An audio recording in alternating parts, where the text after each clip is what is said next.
কারখানার সরবরাহ করা পানি পান করার পর একে একে অসুস্থ হয়ে পড়েন শতাধিক পোশাক শ্রমিক। বমি, পেট ব্যথা ও শ্বাসকষ্টে আক্রান্ত হতে থাকলে পুরো কারখানা জুড়ে ছড়িয়ে পড়ে আতঙ্ক।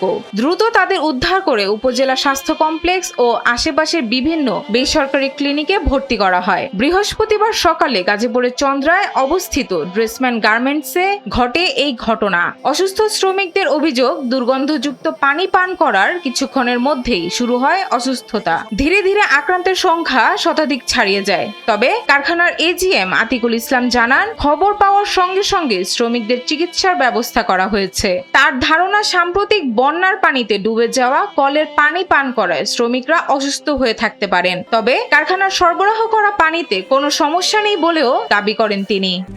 RICL TMX, যুগের পর যুগ স্থাপনা থাকে মজবুত।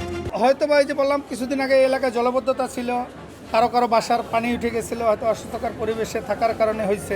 সকালবেলা যখন আসছে কাজ শুরু করছে, হয়তো বা গরম লাগছে বা এই লাগছে, এই কারণে হইতে পারে বোম।